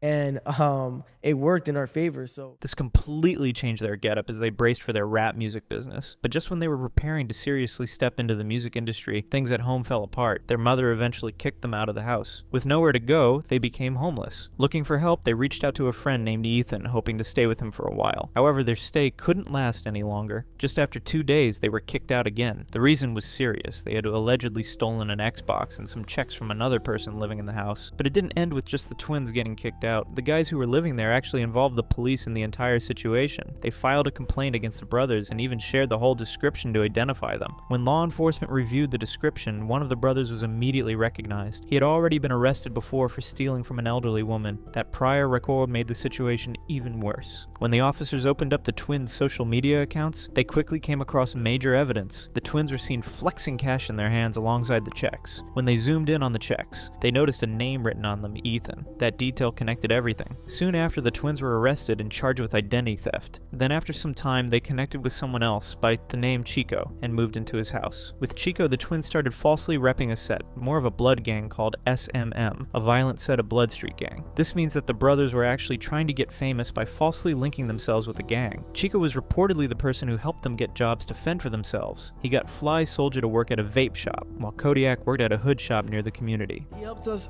get a job. He made us stay in a trailer. That Oh yeah, he got you a job at the weed shop, right? But then you got fired. No, at a vape shop. No, we Yeah. quit because we got lit. Yeah, Okay. no, we should. Yeah, no, I couldn't do it anymore. I was only making $300 a week. Right. At the same time, the twins were also trying to build their rap careers by recording and posting music videos online. As their music started gaining attention, things began to change. The twins slowly started making more money than Chico expected. Instead of being happy for them, Chico reportedly became jealous. That jealousy caused tension between them. So I started making money off rap. Yeah, and we he had like 20 bands in that little trailer.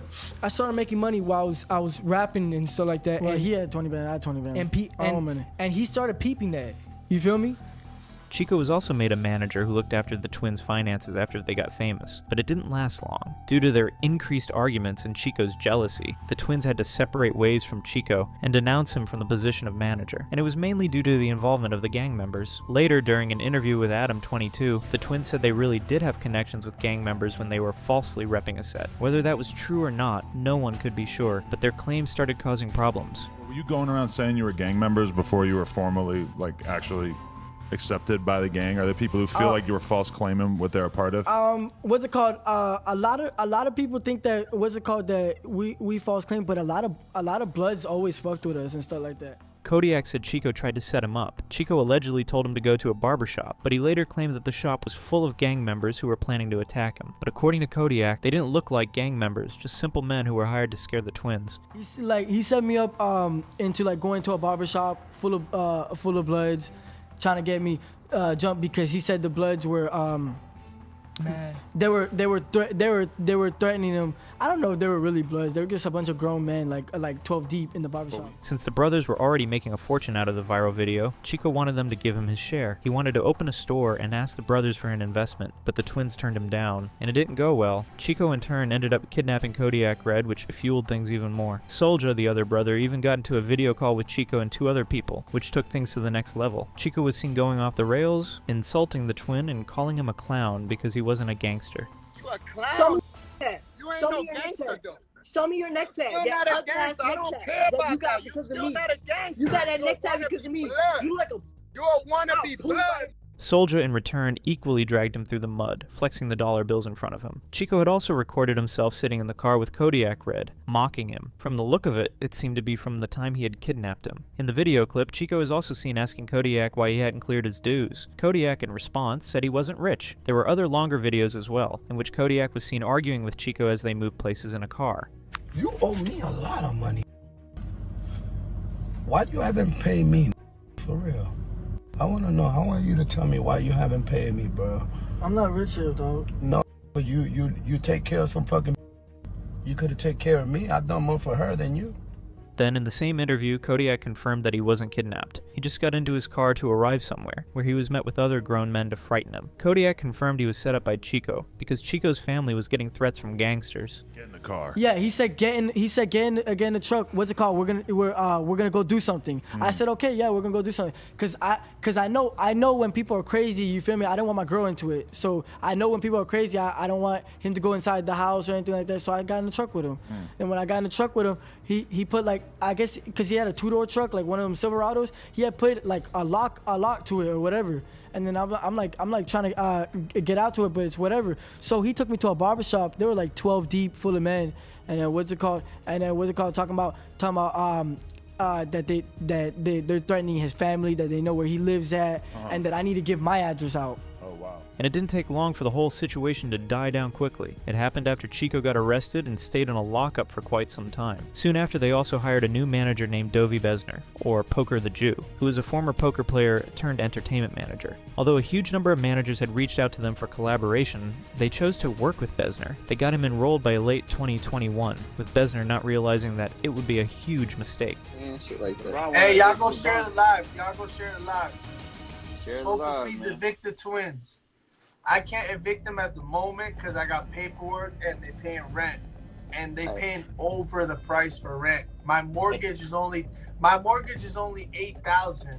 Okay, so I'm pocketing 12. Poker wasn't just a manager to the twins, he was their right hand. He had access to a bunch of exotic and local cars, which he eventually used in the Island Boys video shootings for their TikTok. One of those videos would eventually become the most viral video for the twins. It was "I Am an Island Boy," which became the main reason they went viral and got famous. Poker the Jew later shared his own side of the story, and it wasn't pleasant. Poker used to manage the twins' brand deals, merchandise, and appearances. He claimed in the interview that he had given king-like treatment to the brothers, but he didn't get anything in return. He even helped the twins develop an online social media personality besides being rappers. He even arranged the meetings of Island Boys with famous personalities like Jake and Logan Paul and others. He helped them shoot their videos professionally. To cut it short, he was the real mastermind behind the brothers' success, as claimed by him in a video chat. But even that wasn't the end of the drama. While being in a podcast on Adam22's YouTube channel named No Jumper. During the podcast, Poker revealed that the Island Boys owed him $150,000 and they did him dirty, which meant that they failed to pay him the fee they had agreed upon together.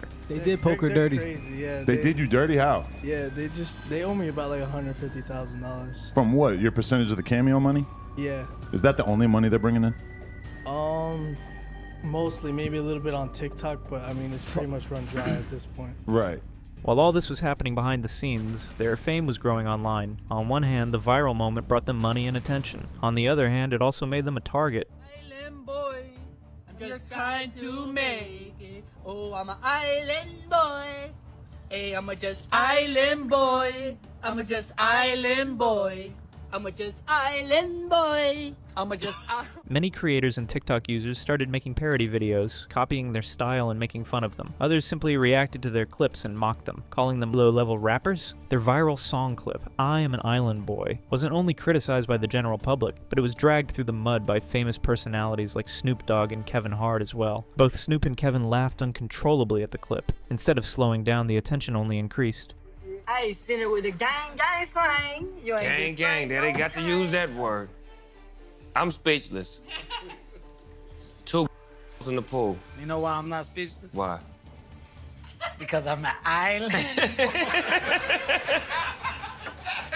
I'm an island boy. But in February 2022, the twins were dragged into a far more serious situation. They had a childhood friend at the time who was arrested in connection with a homicide case. Sadly, the twins had to face the consequences as well. The friend named Andrew James Thomas had an 8-year-old girl named Ronzia Atkins. After the incident, Andrew fled and took shelter in the Island Boys' house in Coral Springs, and this was when it turned out really bad for the brothers. The police quickly raided their home and found Andrew sleeping on a couch inside. The SWAT team arrested Andrew on the spot and charged him with first-degree gun possession and probation violations. Although the Island Boys were not charged with anything themselves, their names were dragged into the situation. Because Andrew had been staying at their home, many people questioned their judgment for staying connected to him. And then came another major twist from the Island Boys. Apparently they had driven tons of dollars out of their viral "I Am an Island Boy" video after it turned into a meme. They had claimed on their own that their $200 a month was turned into $40,000 a month. It all happened when they started using TikTok, Instagram, and YouTube to the fullest. It made them thousands of dollars in a matter of months. They also tried their luck on Cameo, a video platform. On this platform, famous people often make surprise appearances and record videos for their viewers in exchange for money. This is exactly what these Island Boys did to make additional money. They recorded a bunch of different videos each day and reportedly made $15,500 per night on Cameo.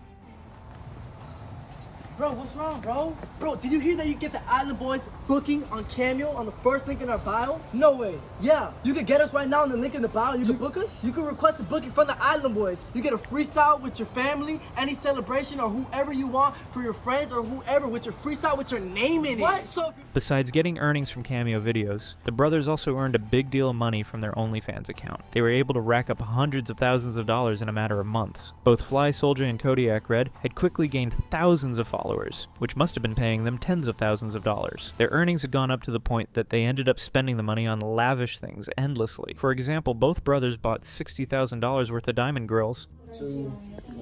Yo, what's up, guys, man? I just got my teeth taken out, my diamond caps. I'm about to put that white smile, man. Stop playing. Brr. The brothers didn't hold back from spending their money on expensive jewelry as well. They spent a whopping $94,000 on rings and chains, all just to match their image. And just to keep up with their flashy vibes and appearance, they kept blowing money on tattoos, designer clothes, and other extravagant items. For this very reason, their net worth, which was $2 million in 2023, fell to $250,000 by 2026. This was all when they easily earned $40,000 per day at one point. The twin brothers also faced an extreme level of embarrassment at the hands of the public. In December 2021, the brothers were performing live on stage in a nightclub in Miami, Florida. While they were trying their best to win the hearts of their supposed fans, the brothers were able to turn everything into negative attention.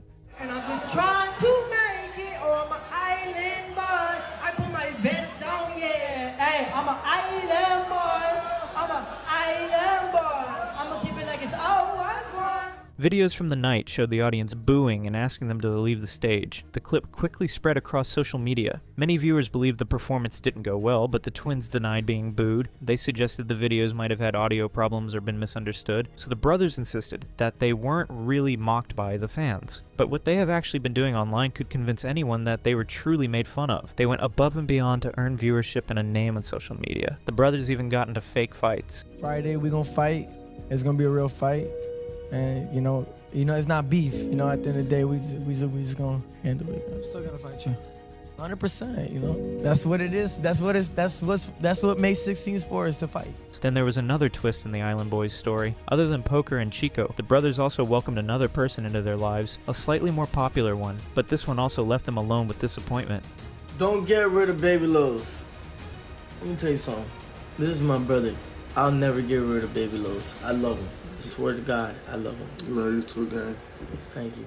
It was none other than Babelos. Babelos is also known as Baby Low, a content creator with around 136,000 Instagram followers. After he got involved with the Island Boys, he started to get recognized mostly for linking up with twins. Babelos had moved into the twins' place and also made content alongside them, but their relationship soon came crumbling down. The brothers and Babelos got into a feud, and Babelos ended up leaving their place. Babelos then came out with a video clip showing him in a worried state. He claimed that Kodiak tried to attack him and even punched him. Oh, my mama, y'all red was trying to me in my.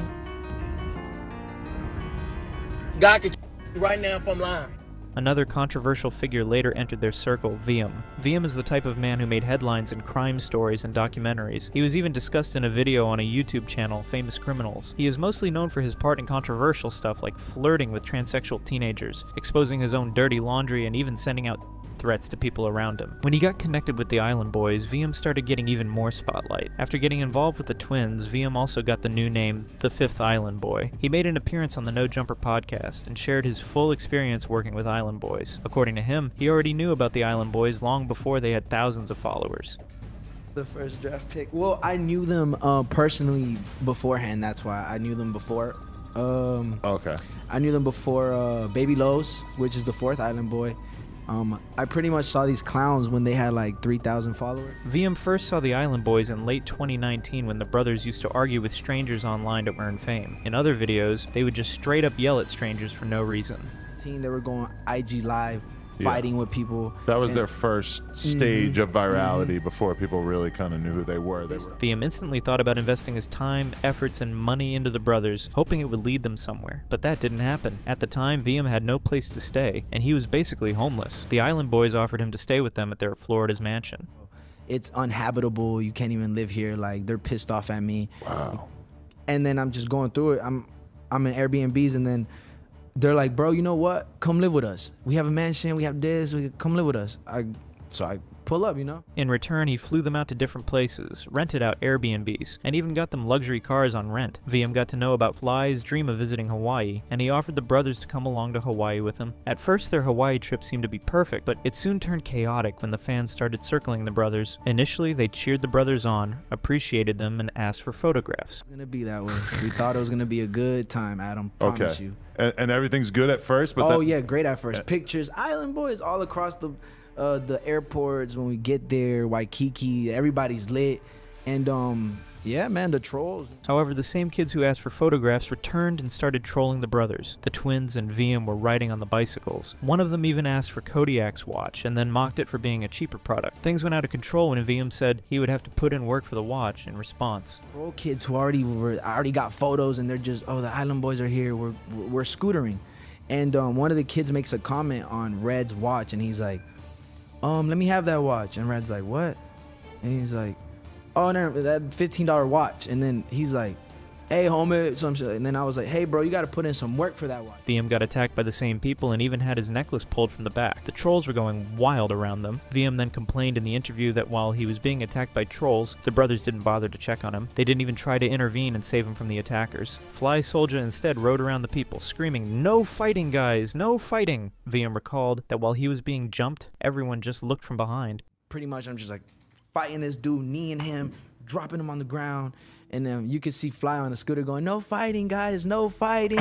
No fighting. I know you saw that video, no fighting. Yeah. They somehow escaped from the scene and ended up at the hotel. Once there, VM asked the twins to remove their jewelry and get ready because they had to go back to handle the situation. However, the twins turned down his suggestion and instead stayed at the hotel.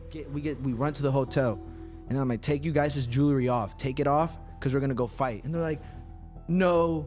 VM, no, like, let's not do this. And I'm like, I thought we gangster, bro. Like, they just try to take my damn necklace. I swear, bro. I'm like, they just try to take my necklace. VM then went out with someone else and fought with the group. But when he returned to the hotel, the Island Boys were getting attacked by others. Seeing this, VM and his friend jumped into the fight, escalating it further. During the fight, the twins lost their diamond teeth and their shoes as well. VM claimed that he and his friend were the ones who fought the attackers mostly, while the Island Boys kept getting pinned down. Later down the line, the trio returned to Florida and started living in the rented mansion. VM went back to LA to see his family and promised to come back to live with the brothers. Fly also asked him not to forget about him and come back soon.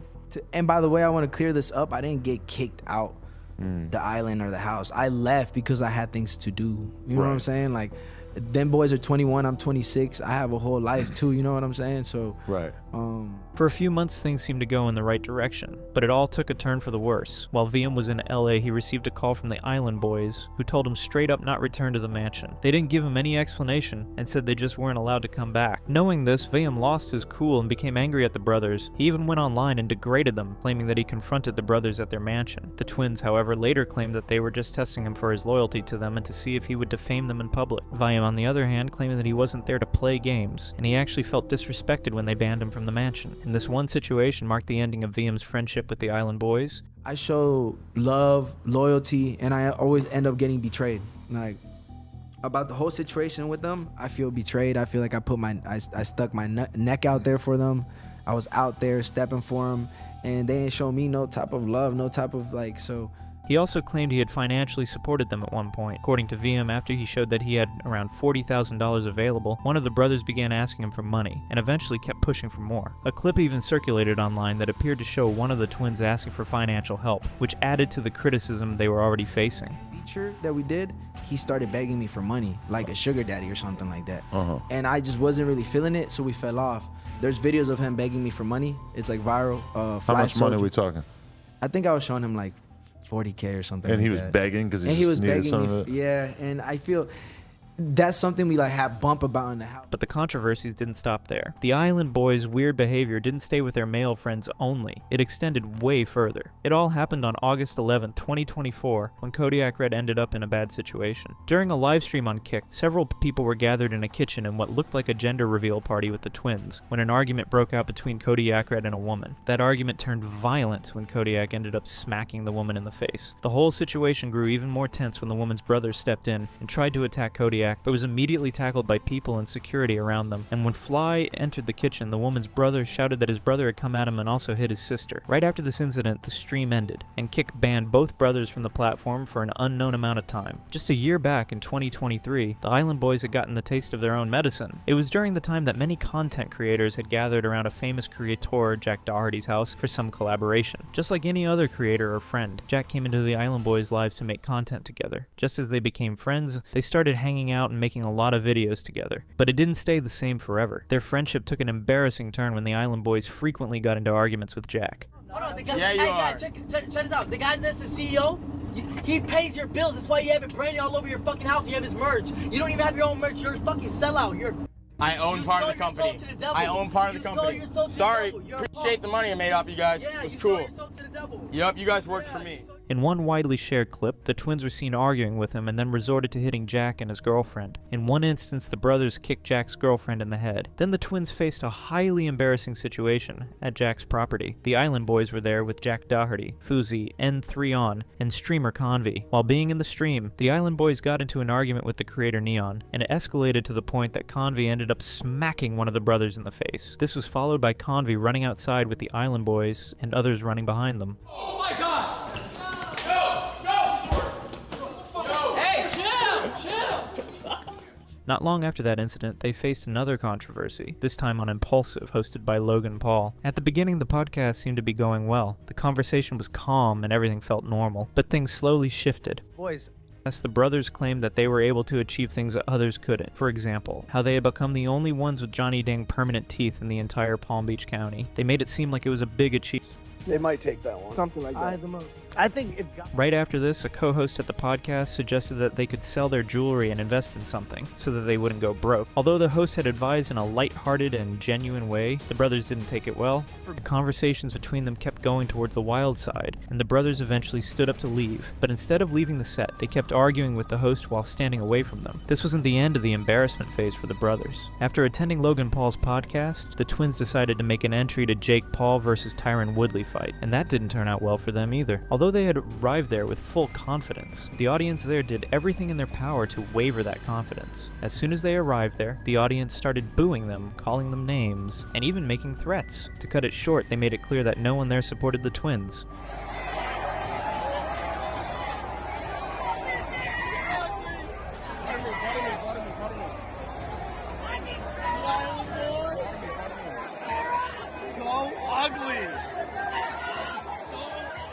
It all became so tense that the management had to kick the twins out of the arena. As they walked out of the place with security, the crowd kept yelling "so ugly" and made the situation even more uneasy. Although their sudden fame once brought them money and attention, it didn't seem to last. In 2024, Fly Soulja announced on his TikTok account that his twin, Kodiak, had gone homeless and had financial issues. He claimed that he had been evicted after he failed to clear his bills.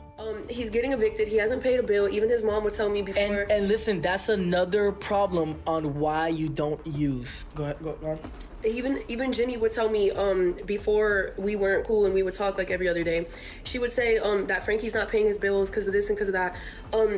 He's getting evicted from his house. He's brought Alex's credit down so much while we're in the middle of looking for a house. He even mentioned how he wanted to help his brother in that situation, but Kodiak refused to take any help. Looking back, many people pointed out that if they had taken the financial advice offered during their appearance on Impulsive, their situation might have been different. We can't help but look at all the earnings that the brothers have been generating through their viral video, which all went down the drain. The Island Boys YouTube channel under Big Bag Ant has around 259 million views since March to 2020. At $2 to $3 per 1,000 views, it would have made them between $518,000 and $777,000. Meanwhile, their TikTok pages have almost a similar number of views in millions. Fly Soulja's TikTok account has 7.8 million views, with 193.1 million likes. Kodiak's TikTok has 1.2 million followers with 16.6 million likes, which means they are getting paid between a few hundred and a few thousand. They also earn from Cameo. Their initial rates for the Cameo video were around $135, then they started charging even more over time. Kodiak's Cameo currently has over 593 reviews, and he charges around $39 US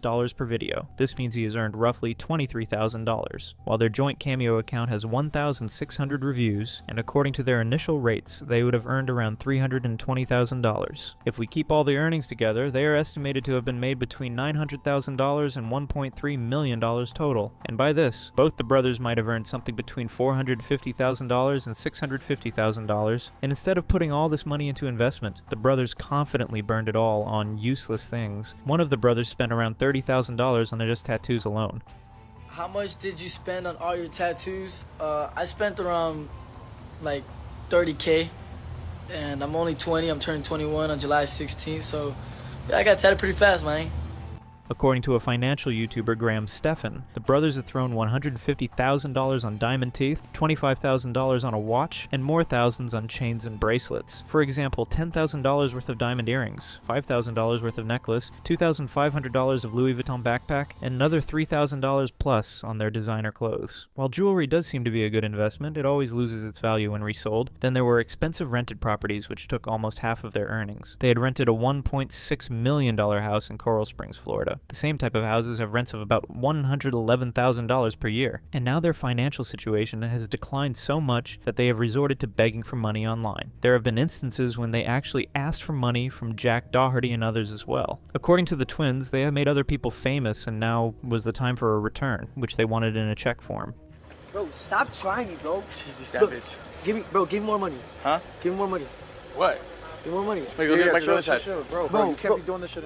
The entire situation took a wild turn when people started speculating that twins were involved in a serious crime. It happened in November 2025 when 6ix9ine, a very popular American rapper and songwriter, experienced a robbery at his house. Some masked men had intruded on his Florida house and stolen several valuable items, but didn't take any of his vehicles. Some people claimed that the whole robbery drama was staged by the rapper himself, but he turned down the rumors. Other people speculated that the masked men were none other than the Island Boys. It was widely discussed on many YouTube channels and TikTok pages because of the brothers' previous beef with 6ix9ine. However, both the rapper and the twins denied the claims, confirming that none of it was true. Yo, I heard something on the news, brother. What are you doing at Chase Bank? Yo, guys. What are you doing at Chase Bank, bro? Yo, what are you doing at Chase Bank, bro? I heard something, brother. Come on, man. Now talk to me. I want to know the truth.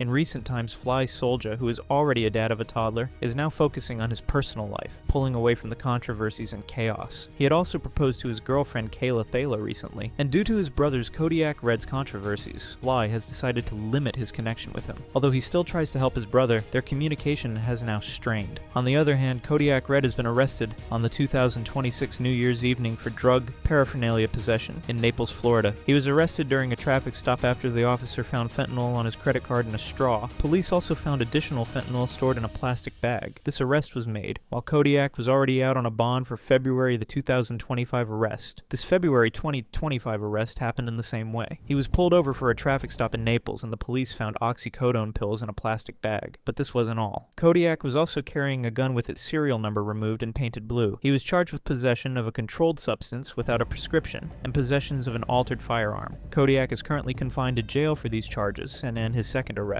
This takes us toward the end of this documentary. Once inseparable and building fame together, the twins are now on completely different paths. One focused on family and personal growth, the other facing major legal challenges. Whether Kodiak Red will be able to turn his life around remains uncertain. Only time will reveal what happens next. If you liked watching this video, give it a thumbs up and subscribe to our channel for similar documentaries.